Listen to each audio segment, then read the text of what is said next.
오늘은 3월 2일 월요일 사순절 5일째 날입니다. 오늘도 새벽 기도에 오신 우리 사랑하는 교우들에게 하나님의 축복이 함께 하시기를 바랍니다. 오늘 읽을 말씀은 열왕기상 19장 1절부터 8절까지 있는 말씀입니다. 아합이 엘리야가 행한 모든 일과 그가 어떻게 모든 선지자를 칼로 죽였는지를 이세벨에게 말하니 이세벨이 사신을 엘리야에게 보내어 이르되 내가 내일 이맘때에는 반드시 네 생명을 저 사람들 중 한 사람의 생명과 같게 하리라. 그렇게 하지 아니하면 신들이 내게 벌 위에 벌을 내림이 마땅하니라 한지라. 그가 이 형편을 보고 일어나 자기의 생명을 위해 도망하여 유다에 속한 부엘세바에 이르러 자기의 사환을 그곳에 머물게 하고 자기 자신 광야로 들어가 하룻길쯤 가서 한 로뎀나무 아래에 앉아서 자기가 죽기를 원하여 이르되 여호와여 넉넉하오니 지금 내 생명을 거두시옵소서. 나는 내 조상들보다 낫지 못하니이다 하고 로뎀나무 아래에 누워 자더니 천사가 그를 어루만지며 그에게 이르되 일어나서 먹으라 하는지라. 본즉 머리맡에 숯불에 구운 떡과 한 병 물이 있더라. 이에 먹고 마시고 다시 누웠더니 여호와의 천사가 또다시 와서 어루만져 이르되 일어나 먹으라.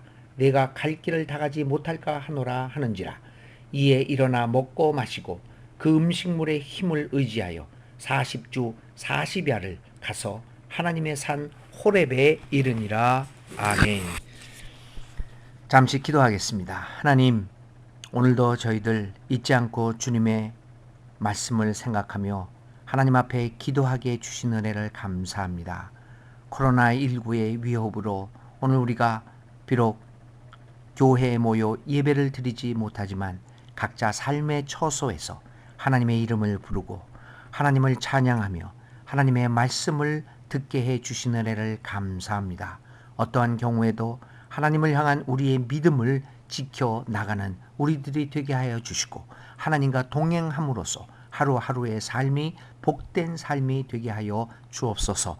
오늘도 병에 걸려 고생하고 있는 많은 환자들에게 하나님 하루속히 치유의 이적이 일어나게 도와주시고 코로나 확산을 막기 위하여 수고하는 정부의 모든 분들과 의료진들 위해 한량없는 은혜로 함께하여 주시옵소서. 우리 순천중앙에 속해 있는 모든 교우들의 건강을 지켜주시고 병마가 틈타지 않도록 하나님 지켜주시옵소서.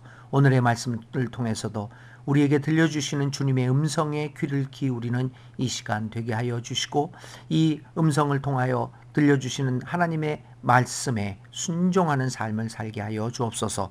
오늘도 비록 교회에 모이지는 못하지만 각자의 삶의 처소에서 이 시간에 예배를 드리고 기도하는 주의 사랑하는 백성들 위해 한량없는 은혜로 더하여 주시옵소서. 예수님의 이름으로 간절히 기도를 드립니다. 아멘. 오늘의 말씀은 위대한 예언자 엘리야가 아합 왕의 부인인 이세벨의 협박에 무서워서 도망을 치는 장면을 기록하고 있습니다. 우리에게 엘리야는 매우 위대한 예언자로 알려져 있습니다. 많은 예언자들 중에서 엘리야처럼 기적을 일으키고 강력한 카리스마를 가진 사람들이 그렇게 많지는 않았습니다. 그러므로 우리는 예언자 엘리야를 볼 때마다 위대하다. 이런 예언자들만 있으면 악한 세력들은 다 물리치고 멸망시킬 수 있을 것이다 라고 하는 자신감을 갖기도 했습니다. 엘리야는 우리들에게는 모델이었고 엘리야는 우리들에게 큰 희망이었습니다.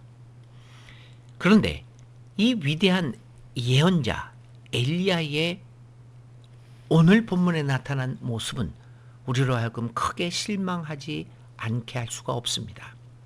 우리는 위대한 예언자 엘리야가 한낱 왕의 부인인 이세벨의 협박 한마디에 어쩌면 이렇게 무너질 수 있을까라고 하는 생각을 갖게 됩니다. 왕 앞에서도 당당하게 할 말을 다하던 엘리야, 바알과 아세라를 섬기는 무당들과 그들의 제사장들 850명 앞에서도 조금도 위축되지 않고 당당하게 맞섰던 엘리야. 그 엘리야의 위대한 모습은 어디 가고 어째서 이렇게 쉽게 허물어지고 마는 것일까요? 오늘 우리는 엘리야의 위축되어 있는 모습, 이 초라한 모습 때문에 무너져가는 그의 삶을 보면서 의문을 가지지 않을 수 없습니다. 엘리야는 왜 이렇게 무너지게 된 것일까요?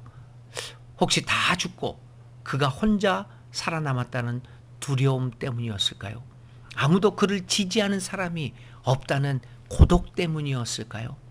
아니면 의를 위해서 힘차게 살아가는 것이 결국 아무런 의미도 없다라고 하는 무의미성에 빠진 것일까요?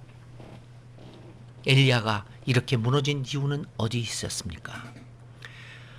이후에 어떻든 엘리야는 이제 더 이상은 아무것도 할 수 없다는 무력감에 사로잡혀 주저앉고 맙니다. 우리들에게 이러한 무력감은 참으로 무서운 것입니다. 특별히 열심히 일을 하고 하나님의 사역을 하겠다라고 생각하고 앞뒤 안 보고 열심히 달려가던 사람들에게 이러한 무력감들이 찾아오곤 합니다. 왜냐하면 이렇게 열심히 일을 하긴 하지만 그에 따른 마땅한 열매들이 그렇게 쉽게 맺어지는 것은 아니기 때문입니다. 그래서 우리는 그런 맺어지지 않는 열매를 보고 실망하고 포기하고 더욱이 무력감에 빠져들곤 합니다. 그래서 모든 것을 포기하고 싶은 깊은 절망에 빠져들기도 합니다. 오늘 엘리야의 모습이 바로 그런 모습이라고 볼 수 있습니다. 이러한 심각한 무력감은, 포기하는 심정은 그로 하여금 죽을 각오까지 하게 만듭니다. 그래서 4절에 그는 하나님에게 자기 목숨을 거둬달라고 이야기를 합니다. 넉넉하오니 지금 내 생명을 거두시옵소서. 나는 내 조상들보다 낫지 못하니이다. 4절에 있는 말씀입니다. 우리는 지쳐 쓰러져 있는 엘리야의 그 모습에서 우리의 모습을 봅니다. 우리는 가끔은 우리의 믿음대로 우리의 삶이 풀려지지 않고 이루어지지 않는 상황을 맞이합니다. 나름대로 하나님의 정의를 위해서 일했다고 하지만 사람들의 반응은 그리 반가워하지 않는 반응을 보일 때도 있습니다. 그때마다 우리는 실망하고 이제는 내가 할 수 있는 일이 아무것도 없구나 라는 생각에 빠지게도 됩니다. 그래서 모든 것을 포기하고 싶은 마음도 듭니다. 엘리야의 심정이 충분히 이해되는 순간입니다. 이렇게 깊은 절망 속에 빠진 엘리야, 더 이상 일어설 수 없을 것 같은 엘리야, 그의 삶은 어떻게 될까요?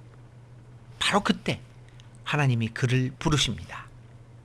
지쳐 쓰러져 있는, 먹을 것도 없어서 먹지도 못해서 기진맥진하고 있는 엘리야, 몸으로도 정신으로도 영적으로도 깊은 피로를 느끼고 있는 엘리야를 하나님이 부르십니다. 그리고 천사를 보내어서 무엇보다도 먼저 음식을 먹게 하십니다. 몸으로 기운을 되찾게 하십니다.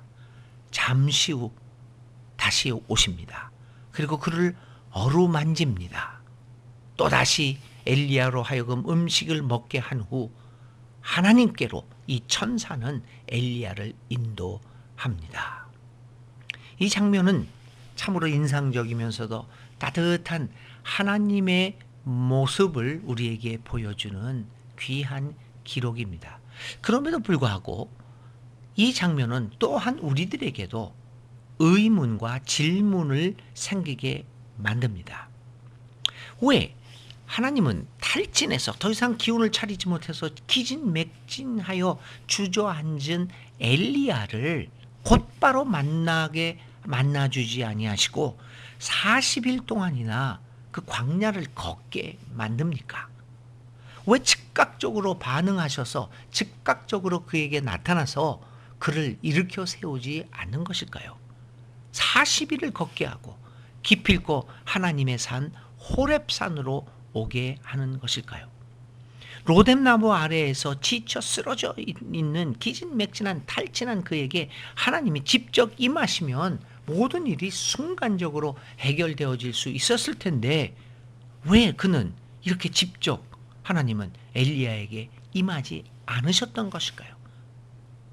자신을 대신해서 천사를 보내서 먹게 하시고 기력을 회복한 후에 그가 직접 걸어서 가도록 인도하게 하신 이유가 무엇일까요? 왜 이런 오랜 시간 동안을 지체하면서 하나님은 신속하게 행동하지 않았던 것일까요? 우리는 이 이유를 이유를 찾아봐야 합니다.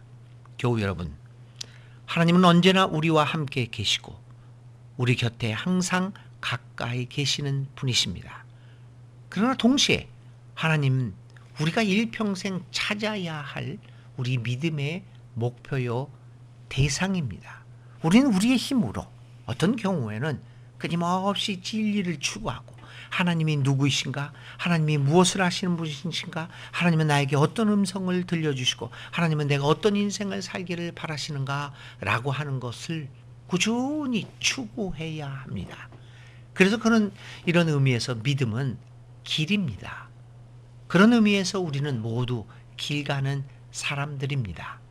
하나님은 우리와 늘 함께 하시지만 그러나 우리는 그 하나님의 존재를 당연히 여기고만 가만히 있어서는 안 되는 분이라는 것입니다. 하나님은 우리와 동행하시고 우리에게 늘 말씀해 주시고 우리와 함께 하시지만 우리는 그분을 찾기 위해서 끊임없이 우리의 구도의 길을 진리를 찾아 나서는 길 여행에 나서야 한다는 사실입니다. 어쩌면 엘리야는 그동안에 여러 가지 자기의 능력을 나타내고 위대함을 보여주고 강력한 카리스마로 이세벨과 악한 선지자들과 우상 숭배자들과 싸우는 과정에서 자기 자신의 도취해 있었을지도 모릅니다. 자신이 하고 있는 싸움에 그대로 빠져 있었을지도 모릅니다. 그래서 그는 하나님을 보지 못하고 자기 능력으로 홀로 싸우고 있었다고 생각했을지도 모릅니다. 그것이 많은 하나님의 일을 열심히 하고 오히려 많은 사역들을 하고 결과들을 남긴 사람들이 쉽게 빠지는 일들입니다.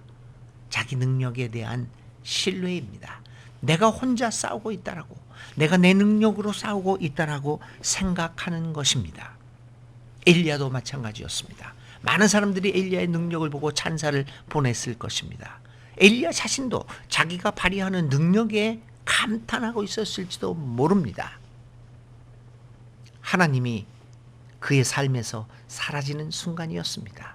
엘리야는 자기 능력에 도취되어 이 모든 일이 자기가 스스로 하는 것이라고 스스로 자기도 모르는 사이에 그렇게 깨닫고 그렇게 생각하고 있었던 것입니다. 이러한 자에게 오늘 이세벨이 협박을 합니다. 자기의 능력을 믿고 살아가는 엘리야에게 주어졌던 이세벨의 말 한마디는 엘리야로 하여금 그대로 주저앉고 앉게 말았던 것입니다. 하나님과 동행하지 못하고 자신의 능력을 믿고 있었던 엘리야는 이세벨의 한마디에 그대로 무너지고 맙니다. 엘리야에게 하나님의 능력이 아닌 자신의 능력으로 일을 하고 있다고 한 그 믿음이, 잘못된 믿음은 이렇게 쉽게 무너지고 맙니다. 이세벨의 말 한마디에 엘리야는 자신의 가지고 있었던 능력보다 이세벨이 가지고 있는 능력이 크다는 것을 깨달은 엘리야는 죽음의 위협 앞에 무너지고 맙니다. 그래서 그는 도망가 버리고 맙니다. 문제는 바로 그것이었습니다. 그가 자기도 모르는 사이에 하나님의 곁을 떠나고 있었다라고 하는 것입니다. 그래서 지쳐 쓰러져 있는 엘리야에게 하나님은 직접 나타나지 않습니다. 그리고 다시 그에게 능력을 줘서 그 능력을 가지고 이세벨을 대항하여 싸워 이기라고 그렇게 하지 않습니다.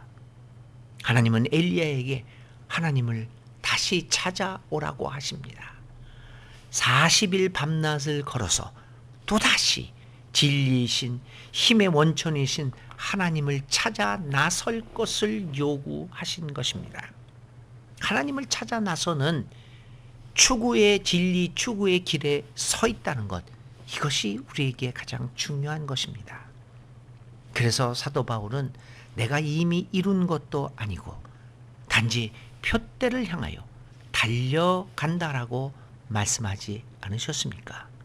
하나님이 계시는, 하나님이 주시는 그 목표를 향해 우리가 끊임없이 꾸준히 길 가는 나그네로 살아가는 것, 이것이 중요한 것이 아니겠습니까? 오늘 하나님은 엘리야에게 자신을 찾아오라고 말씀하고 계십니다. 2020년 사순절 기간이라고 하는 것은 이처럼 엘리야처럼 40일을 걸어서 하나님의 산 호렙에 이르게 하신 것처럼 이 40일 기간 동안에 40일 이 기도를 통하여 하나님을 찾아 나서는 우리들이 되어야 한다는 것을 말해주고 있습니다. 사랑하는 순천중앙교회 교우 여러분, 이제 5일째입니다. 나머지 35일 기간 동안에, 이 사순절 기간 동안에 엘리야처럼 호렙산을 향하여 걸어갈 수 있기를 바랍니다.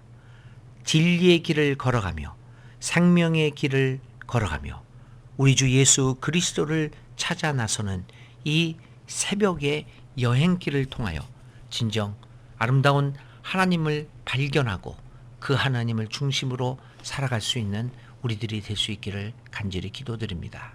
코로나19의 위기 속에서 교회에 비록 나오지는 못하지만 앉아있는 삶의 자리에서 오늘 이 새벽에도 하나님 앞에 기도하며 주의 말씀에 귀를 기울이시는 우리 사랑하는 순천중앙교회 교우들에게 하나님의 위로와 평안이 풍요롭게 임하시기를 다시 한번 기도드립니다.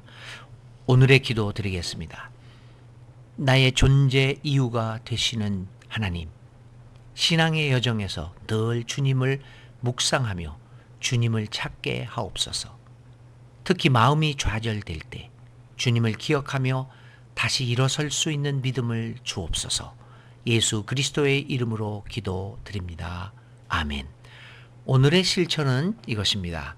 신앙의 여정에서 힘들 때 하나님을 찾아 기쁨을 되찾은 일이 있는가를 기억하고 그것을 여러분들의 묵상 노트에 적어 보시기 바랍니다. 오늘 하루도 주님의 은혜 가운데서 충만하고 또 안전하고 행복한 하루가 되시기를 기원드립니다.